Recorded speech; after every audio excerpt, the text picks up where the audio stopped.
We'd like to welcome you to the Waxter Senior Center, and we're here today in honor of National Grandparents' Day that's coming to bring to remembrance why it's so important for grandparents and children to come together and have a good time. Before we get started, I'd like to thank our vendors who are here, the Electric Touch, the massage therapist. We have Tatted Hatters, Veil Victoria's Attitude for Everyday Life, Smoky and Leaf, and the Baltimore City Health Department's Division of Aging and Care Service Grandparents Parents Program. And that's why we're here today. And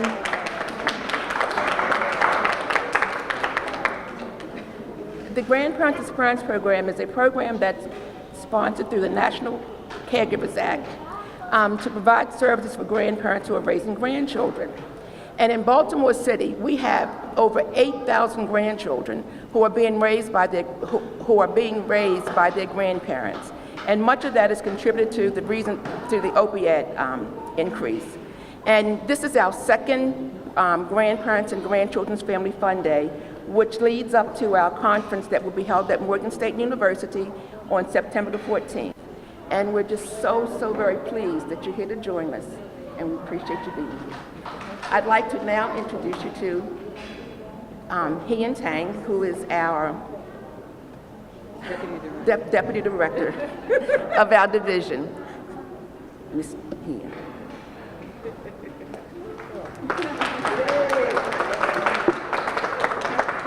Good morning. Thank you, Ms. Sanders. I'd like to welcome you all on behalf of Dr. Lena Wen, our Health Commissioner, who cannot be here this morning, but for a very good reason. She is a first-time mom and gave birth to a beautiful, healthy boy yesterday. So I'd like to congratulate her and her husband, and on her behalf, I would like to thank all of you for being here this morning. And I have the great honor and privilege of welcoming our wonderful Mayor Catherine Pugh, who is joining us today in support of Grandparents Fun Day. Mayor Pugh. Thank you so much, Deputy Director Tan. Let me just say it is really a great morning to be here with all these wonderful grandparents. Let's give these grandparents a big round of applause. Yay, grandparents! And then all the grandchildren, yay! Aren't you happy to be with Grandma today? Oh, look at them. They're so excited to be with their grandparents today. And you know, there's a great quote that says, God couldn't be everywhere, so he made grandparents. Yeah. Let's give those grandparents another round of applause. And I can't tell you how excited we are because we know that you all do so much for our young people. And I want you to continue to inspire them. Because oftentimes you spend more time with your grandchildren than their parents get to spend. Some of them because of other issues, some of them because they're at work, and some of them because they have so many other things to do. And so we depend greatly on our grandparents. So let me just say this to you all because I believe that it is very important. Our young people indeed are our future. And we depend a great deal on our adults, grandparents specifically, along with their parents, to continue to inspire them.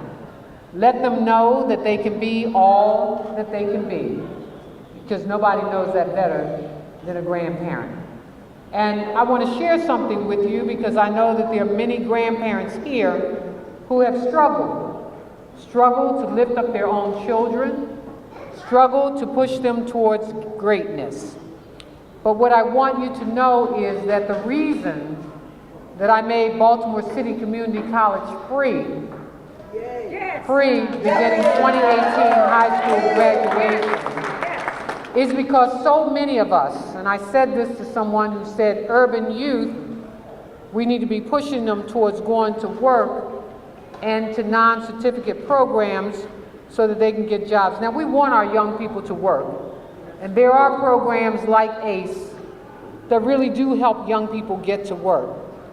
But inside of our neighborhoods and communities, you all, are young people who have capacity and the ability to be the next president of the United States, to find a cure for cancer, to be a doctor, to be a lawyer, to be a teacher. but we've got to inspire them to that. Free means that we level the playing field. So that you don't have that worry about whether or not you can afford to send your child or your grandchild, because there are grandparents here that are raising their children. So you don't have to worry about whether you can afford to send them, because in Baltimore City, they will go free. And here's what I do know. Having been an urban youth and one of 7 children, my parents, who weren't high school graduates, promised each and every one of us a high school diploma. And I'm proud to say that all 7 of us earned a high school diploma. They didn't know about sending me to college. They didn't know that they couldn't afford it. I mean, they knew they couldn't afford it, but they didn't know about federal grants. That a Pell Grant might have gotten me into college for free, but they didn't know that. So when you tell folks that community college is free, it levels the playing field. So now what I'm asking you to do is inspire our young people to reach their highest heights, because within each and every one of them is the opportunity for greatness. And so grandparents, continue to inspire our young people, continue to push them forward, because we know right now we're living in a city with many challenges, but also a city that has great opportunities for our young people. This summer alone, we put 8,800 young people to work. More than ever in the history of this city. And what I ask companies and corporations to do this year, don't just throw us the money so that we have to put them to work in the city. I want you to take them into companies and corporations so they get to see beyond their own desires. That's what inspiration is all about. And just the day before yesterday, we had 15 young people that I raised money for, challenging them to go into business. They got $40,000 of investment into their ideas. And they all had booths at the AFRAM Festival. And while people want to be critical, I tell folks it's about local. We've got local talent. We got local restaurants. We got young people who have all kinds of business inspirations. And the average young person that was selling their wares at the African American Heritage Festival made $200 to $300 on that day. And so we're excited about them. And then, you see grandparents, you see these young people in the corners with the squeegee. And so we created a squeegee corps because we want to get them off of the streets.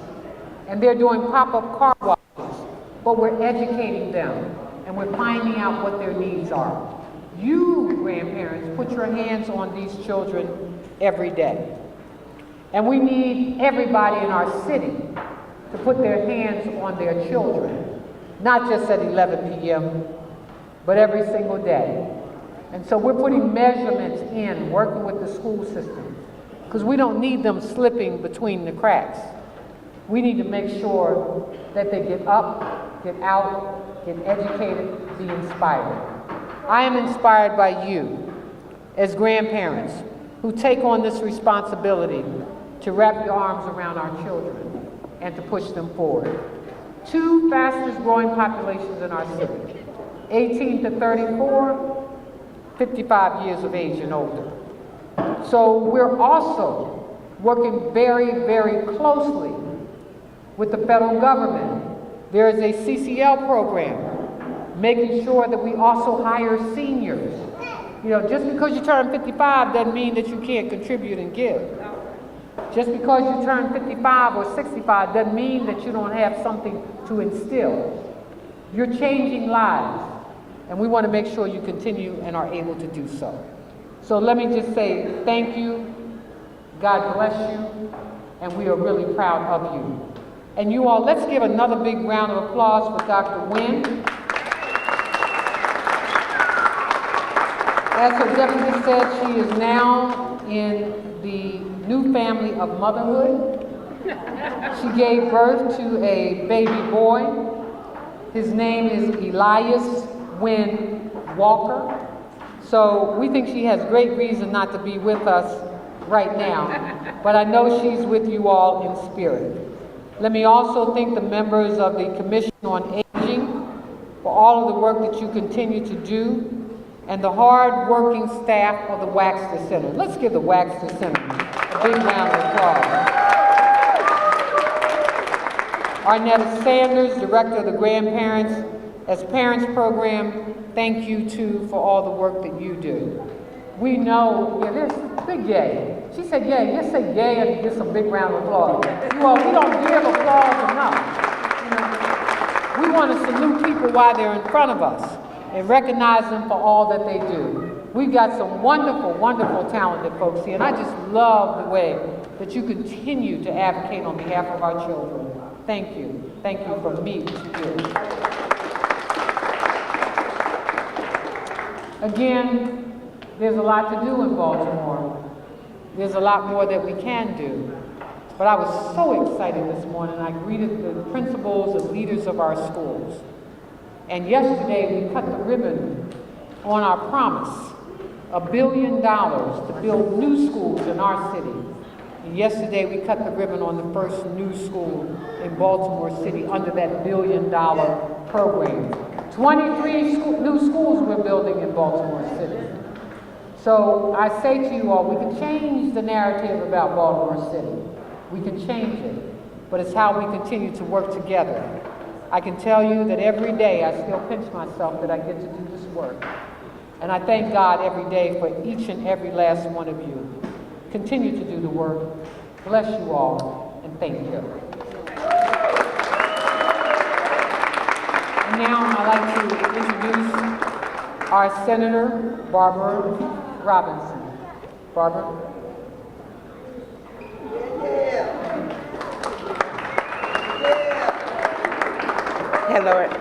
Hello everybody. I could not have said those words better than my mayor. And it just gives me a pleasure to come up here after she has so eloquently voiced the concerns of those of us who are grandparents. I'm grandparent, I'm also a great-grandparent. And I love the fact that we have been here this long in order to see our young people and to make a difference in the lives of our young people. But what I also want to say is that when we talk about babies raising babies, that's absolutely true. That means that they need those of us who've already been there, done that, got the t-shirts to show it, to train these babies who are having babies so that they can become the grandmothers and the grandfathers, the grandparents that we are. I put in a bill this year that did not pass, and I want you to work with me so that we can get it through this year, and that's called the Grandparent Bill of Rights. And that's to say that when our families break up, and if there has been a relationship established between the children and the grandparents, because there is a divorce, that should not take away the relationship that the children and the grandparents have. The grandparents should still be able to see those children, should still be able to have a relationship with those children. Because in some instances, the grandparents are the only stable force in that relationship, in that family. We're taking care of our children, our grandchildren, and our great-grandchildren when our own children are either incarcerated or have been taken over by this epidemic of drugs, or if they have to do like mine did, have to go across the waters to fight for us. So there are so many reasons that we as grandparents have to take over. And when we're raising our grandchildren, we're raising our grandchildren at a time that we are not familiar with in school. The fact that what school do they go? What shots do they take? What are the forms that need to be filled out? All of those things, some of them are new and foreign to us as grandparents. But we do it just the same. And we do it because we are in love with our young people. You know, our young people are our future. Some of them just don't know it yet. And those of us who've been there, those of us who are still out there on the battlefield, we're not ready to sit down and take our seat and be relegated as our time has passed. We are still there. Those of us who are over 50, over 60, and over 70, and over 80, it is still our time. And some of the laws that we need to change that says after you've worked 4 years or after you've reached a certain age, that it's time for you not to work anymore. It's time for you to make way for somebody else. No, it's not time for you to make a way for somebody else until you decide that it's time to make way for somebody else. We don't let anybody define our limitations. And we're not going to sell ourselves short. So if you are from 8 to 80 or older, whatever you think that you can do, you can do. So I just want to say to the grandparents, to all of those who are standing here, never give up. If you want to go back to school, the mayor has made a way for you to go back to school. If you want to still build a business, there are ways for you to still take that hobby and make it into a business. I have a program that's coming up that's called the Youngpreneurs, where we're teaching our young people how to become entrepreneurs. I met some last week that had a business called Sister Sweet, and it was two sisters, 13 and 14 years old, in business. So it doesn't matter how old you are, and growing old is nothing more than a bad habit that a busy person has no time to form. And I don't have time to grow old. And I'm sure that most of you don't either. So I just want to say that I am in Annapolis fighting for you, and whatever it is that you need, for me, I'm also starting an organization called Older Adults Empowerment Movement. Because we're not going to sit down and let other people tell us that it's time for us to take our seat. So I thank you for being here, and I thank you for just being who you are and helping our young people.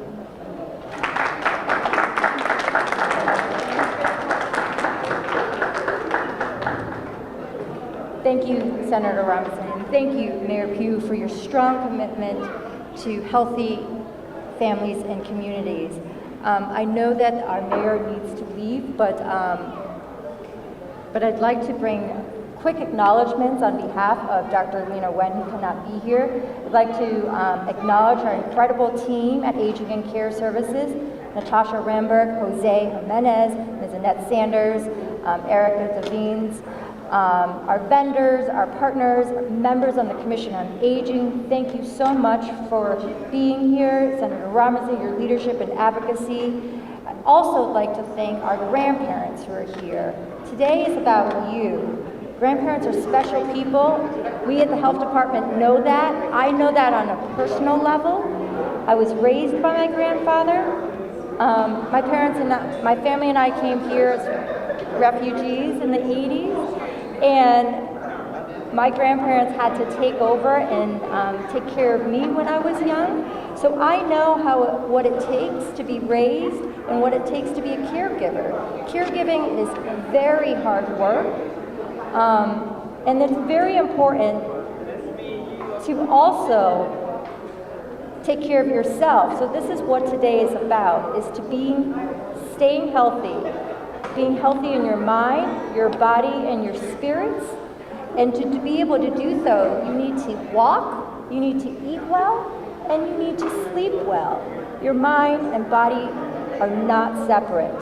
It's so important to acknowledge your health in the work that you do each and every day. So today, I thank you, we celebrate you, and thank you so much for being here.